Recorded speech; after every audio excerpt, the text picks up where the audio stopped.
We are in the midst of a gaming journalism apocalypse. What does that mean?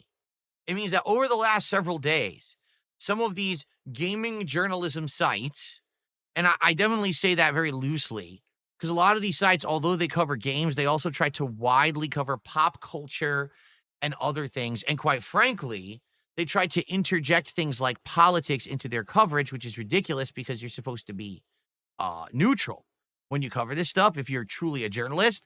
But these places have not been. They have very much been trying to wedge in their own beliefs and politics into their reports and their content and their coverage of stuff, right? But anyway, over the last several days, basically a lot of these places have been falling apart. We've got Polygon.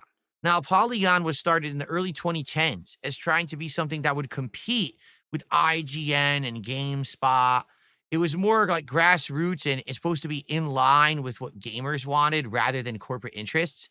But over the years, Polygon degraded into political nightmarism, basically. I mean, just taking a look at this. Here's what Polygon cared about in 2020. Wizards of the Coast is addressing racist stereotypes in Dungeons and Dragons.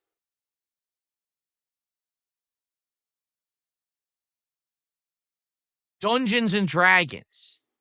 Fantasy. Drow and orcs, which are fantasy races that don't exist. And Polygon is complaining that it's racist. It's not real. It's fabricated. It's not actually like mistreatment of a group of people if they don't have existence in reality. Right? This would be the equivalent of saying like, so you wrote a fantasy story, and in the fantasy story, there actually is a group of people who are like slaves and being mistreated by another group of people in the fantasy story. That's the plot.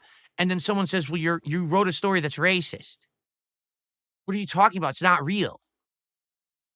The people who are oppressed, you're supposed to side with them. Like, that's the plot, is that it's fantasy. You're supposed to feel for them, and it's their plight is that they're slaves and they're trying to fight back. But that's racist. It's not real. It can't be racist. You fucking idiots. But that's what I'm saying. They're just out of their minds. The stuff that they've written over the years is just, it's insanity. Where was the article about, where is it? Here it is. This is the best. Hogwarts Legacy wants to make everyone happy, but Harry Potter gets in the way. Rowling Spectre looms above a vapid open world. Did you even play Hogwarts Legacy? Harry Potter isn't in the game, and J.K. Rowling didn't have any influence on it. She wrote none of it and didn't actually have a hand in the game being made at all, and it's not even the plot of Harry Potter. And this is what Polygon writes. This is some of their articles that they've written in the last 5 to 10 years have just been insanity, okay? So it's obvious clickbait nonsense. Disney's hottest ranked animal characters. Wait, what?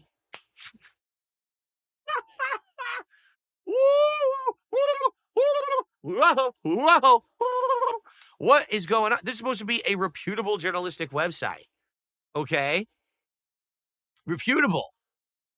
Anyway, they've been hit with massive layoffs and have been sold to Valnet. So essentially, most of Polygon is now gone. They basically are operating on say, a skeleton crew. And if they continue to even exist, all right, they're not going to be a gaming journalism website anymore, it seems. It seems like they may be retooled into something else. And of course, the internet is reacting, basically saying good riddance to bad rubbish and stuff like that. But the Giantbomb is effectively dead as well. What happened with Giantbomb? Well, basically, they got bought out by this company called Fandom, all right? And when they got bought out by Fandom told them, we only want you to start doing game facts or walkthroughs. Basically, we no longer want you to be a site that has shows, that has editorials or opinions. We just want you to write game guides. That's it. And I guess when asked why, they basically were, well, we don't like your content. It's not resonating with an audience. And so they took offense. So basically, I think Dan Reichert was the guy who was the head of Giantbomb. So he had a scorched earth meeting on May 1st saying Giantbomb is dead. Fandom wants to convert the site into a guides only content. Fandom executive once asked Dan if Grand Theft Auto even has a large player base. After Voidberger and Jason were fired, the Giantbomb crew found out that Fandom was pocketing all of the subscriber money and giving them none of it. So they stopped promoting premium subs entirely on their business. Dan dared Fandom to fire him and will not show up to meetings. Some Giantbomb crew may stay at GameSpot. It looks like they're going to maybe be starting some new thing called Party Mode Games. Okay. Fandom will likely convert Giantbomb into an AI slop house, including guides. Get ready for video game guides that contain AI hallucinations and references to enemies and locations that don't exist. Okay. So here's the thing about Giantbomb. I've heard about them from time to time. Every once in a while, I heard that they wrote a story or they have a show that's entertaining. But in truth, can I be honest about all of this stuff? All right. I really like to be, and I hope that you guys don't take offense because some of you guys may be big fans of this content. Okay. I have seen this all from a very different perspective, and here's why. I'm a creator. All right. I'm not a gamer or common viewer or fan of gaming like you are. Okay. I've been inside of all of this. And as someone who's been covering games and everything for the last 15 to 18 years, I see things differently. I literally never went out of my way to read an article on Polygon unless it was linked to me and it was something pertinent that I needed to cover for like a show. I've literally never been to Giantbomb. I've never seen a single video. I don't even know who that guy is right there. I've never seen him before. But it's just funny because so many of you were like, oh my God, Giantbomb. And I like that site and I like the people there and I like the content. I don't know anything about them. I can't say a negative word because I've never seen any of it, right? But the way my take is as follows. This has been quite the ride the last 15 plus years that I've been a YouTuber, all right? And I've seen people come in and go out. I've seen people who weren't even involved in games decide one day that because games were profitable, they were going to be gaming content creators. And now all of a sudden, overnight, they're covering E3. They're being flown out to events. They're getting consoles ahead of time and shit like that. For me, I want as many people in games and game content creation as humanly possible who are actual gamers. Okay? From what I can digress, or from what I can understand, Polygon, sadly, in the last decade changed. At one point, they were a bunch of gamers, and they wanted to do gaming journalism for the sake of actually being not corporate. But over the last decade, they changed to just be politics. Push left-wing agendas, politics, and do rabble-rousing. That's our clickbait articles. That's our business, okay? I don't think, excuse me, I touched the mute by accident. I don't think Giantbomb was that at all. I think the reason that a lot of people say that Giantbomb resonated with them is because the people that worked there actually felt like real gamers, people who actually had passion for the industry and were covering it in a way that felt more like someone who's like you actually is talking about games. And that's a very different thing, correct? But I hate to say it. Sadly, it seems like games journalism is on the way out. And here's what I mean by this. The last 15 years have seen the rise of influencers. Okay? An influencer is someone who is very popular on the internet. It doesn't matter if they actually know what the hell they're talking about or not, but because they have such a following, right? They now are allowed to get access to everything early, get exclusive coverage of games, game consoles, E3 and other events, all this stuff, right? They're the ones who are like the golden selected group. And the funny part about those people is they're huge, but I don't even know who the fuck they are. I've been around for 15, 16, 17 years. And if you ask me, who's this influencer? I don't fucking know. I don't even know how they got a rise or how they even have popularity because they kind of came out of nowhere. Isn't that funny? How all of a sudden someone is a golden child of gameplay content creation and they get everything out of nowhere. And now like overnight they become popular. Isn't that weird? But I think what's actually happened is in general, Game developers, game publishers, the big AAA companies are thinking that their strategy needs to be different. We don't need to give exclusive access to our games to Polygon or Giantbomb or Kotaku or anything. What we need to do is now we need to have the influencers be the ones who are going to have that access, because when an influencer makes a video or a stream, they get more clout and attention and actually can push more game product selling than anyone covering this stuff on a journalistic website. And I think it's just times are a changing. Okay. I've been saying for the very longest time that the days of these gaming news websites has passed.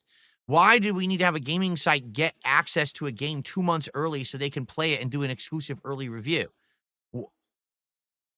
The reason that used to happen a long time ago is because everything was in print. You had a print magazine, right?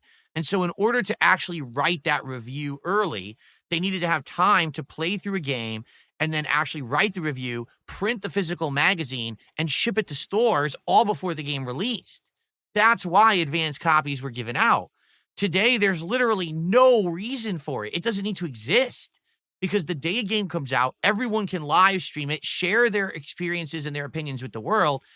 And so the era of games journalism, in my opinion, is coming to a close. It may be sad for those of us who've been around long enough to see that games journalism was valid, had a place in the whole landscape of game content creation. It's sad to see this happening all at once, but I feel like the writing was on the wall for a very long time.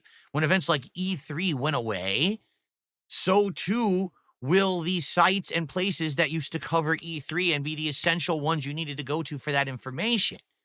Now, every game developer is putting out their games for digital events, right? Sony State of Play, Xbox Showcase, Nintendo Treehouse event, and every other company doing their own. It's just immediately on the internet. We don't need E3, and we don't need journalists going there in person to cover it. So what purpose do they serve? And if everyone is getting these games and can immediately be putting out coverage of them with a stream or a video, then we don't need official journalists anymore to cover video games. It's not like we need the guys from Polygon and Giantbomb to go to a war zone to cover what's going on in the Middle East. It's just playing games, man. It's not that big of a deal. It's not that serious, right? We will always need real-life journalists to cover things that we cannot be there in person for. But if it's just simply playing a video game, which is a digital experience, anyone can do it. And you already have your favorite content creators and people who are making content, so you don't need the official outlets to get that information anymore. So what's happening here, in my opinion, is the beginning of what's going to be an avalanche. First, you're seeing the more independent companies, Polygon, Giantbomb. They can't survive anymore, so they get bought out. And once they get bought out, they get closed down, because the big company that bought them realized they're not making any money. They're not getting any attention anymore. So convert them, turn them into something profitable, gut them out. I'm not saying this is a good thing. I'm just saying I see this is what's going to happen. This is the beginning. This is the tip of the iceberg. We're going to see more and more of these businesses, these more indie places, go away. And then guess what's going to happen next? The big boys, the IGNs, the GameSpots, because again, why do we need them? Can you tell me literally one reason why you need to go to IGN for anything today? Is there a single piece of exclusive content to be found on IGN that you must go to that website to see today? Or is all that content readily available everywhere else on the internet, and they're just a hub and a place that you go to because you already knew they existed for so long? Legacy media, right? Essentially, games journalism is going to become like what terrestrial old school radio was, right? It still exists, but quite frankly, there's no reason for it to exist. Technology and the times have passed by all of this. But for some odd reason, just because it's always been around, it's still around. Well, now we're seeing the places that aren't the biggest are going away, And that's the beginning. Again, if people who work in gaming journalism aren't seeing the writing on the wall with both Giantbomb and Polygon basically imploding and falling apart in the last 24 to 48 hours, I don't know what else of a symbol you're looking for. I don't, you know what I'm saying? This is like the bat signal on top of Gotham. Oh shit, there's trouble. You know what I mean? So now would be the time to be quite frankly, I think they need to get out of it because it's not going to be secure anymore. I feel like now it's going to be all about people go to their favorite creators, their favorite influencers to get this information. They're not going to be looking towards these sites anymore. And these sites are going to fall out of prominence. They're going to have less and less of attention and support and ad revenue to be had. And then they're going to just go out of business. Sad, but I think that's just where we're headed. And we've seen